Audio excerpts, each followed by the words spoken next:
മനോഹരമായ പലയിടങ്ങൾക്കും പേരുകേട്ടതാണ് ഗോവ. എന്നാൽ ഇന്ത്യയുടെ പപ്പാട്ടി തലസ്ഥാനമായ ഗോവയിൽ അറിയപ്പെടാത്ത ചില അതിശയകരമായ ഇടങ്ങളുണ്ട്. അതിലൊന്നാണ് അവിശ്വസനീയമായ കാഴ്ചകളുള്ള സലാവലി അണക്കെട്ട്. ഈ അണക്കെട്ടിലെ 140 അടി ആഴമുള്ള സ്പിൽവേയിലൂടെ വെള്ളം അപ്രത്യക്ഷമാകുന്ന കാഴ്ച ഒരു മാന്ത്രിക കഥകളിൽ എന്ന പോലെ നമ്മളെ അതിശയിപ്പിക്കും.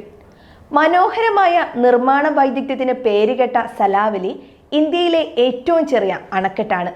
സുവാരി നദിയുടെ കൈവഴിയായ സലാവലി പുഴയിലുള്ള ഈ ഡാം സാധാരണയായി ജൂലൈ അവസാനത്തോടെ മൺസൂൺ സീസണിൽ നിറഞ്ഞു കവിയാൻ തുടങ്ങും. ഇതോടെ ഡാമിലെ അധിക ജലം ഇവിടുത്തെ വളരെ സവിശേഷമായ ഒരു സ്പിൽവേയിലൂടെ പുറത്തേക്ക് ഒഴുകുന്നു. ഡാമിലെ മധ്യത്തിലുള്ള ഒരു കിണർ രൂപത്തിലാണ് സ്പിൽവേ. നദിയുടെ നടുവിലുള്ള ഒരു അർദ്ധവൃത്താകൃതിയിലുള്ള ഈ ദ്വാരം നിറഞ്ഞു കവിയുമ്പോൾ ജലം താഴേക്ക് പതിക്കുന്നതാണ് അതിശയകരമായ കാഴ്ചയായി മാറുന്നത്. ഡക്ബിൽ സ്പിൽവേ എന്നാണ് ഇതിൻ്റെ പേര്. മഡ്ഗാവിൽ നിന്ന് 26 കിലോമീറ്റർ അകലെയാണ് ഈ ഡാം സ്ഥിതി ചെയ്യുന്നത്.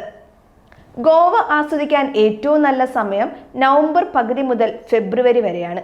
എങ്കിലും സലാവലി ഉൾപ്പെടെയുള്ള ഇവിടുത്തെ പ്രദേശങ്ങൾ സന്ദർശിക്കാൻ ഏറ്റവും അനുയോജ്യം ഓഫ് സീസണായ മൺസൂൺ കാലമാണ്. സംസ്ഥാന ജലസേചന സംവിധാനത്തിൽ വളരെ പ്രധാനപ്പെട്ട അണക്കെട്ടാണ് സലാവലി ഡാം. 9.3 ചതുരശ്ര മൈൽ ജലവ്യാപന വിസ്തൃതിയുള്ള ഈ അണക്കെട്ട് സ്വാഭാവിക ഭൂപ്രകൃതിയുമായി സംയോജിപ്പിച്ചാണ് പണി കഴിപ്പിച്ചിരിക്കുന്നത്. കിഴക്കിന്റെ റോം എന്ന് വിശേഷണമുള്ള ഗോവ വിസ്തീർണത്തിന്റെ കാര്യത്തിൽ ഇന്ത്യയിലെ ഏറ്റവും ചെറിയ സംസ്ഥാനമാണ്. രാജ്യത്തിന്റെ പടിഞ്ഞാറൻ തീരത്ത് കൊങ്കൺ മേഖലയിലാണ് ഈ പ്രദേശം സ്ഥിതി ചെയ്യുന്നത്.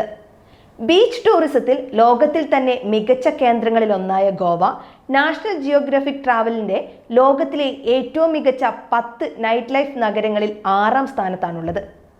വിനോദസഞ്ചാരത്തിലൂടെ ഇന്ത്യക്ക് ഏറ്റവും കൂടുതൽ വിദേശ നാണയങ്ങൾ നേടിത്തരുന്നത് ഈ കൊച്ചു സംസ്ഥാനമാണ്.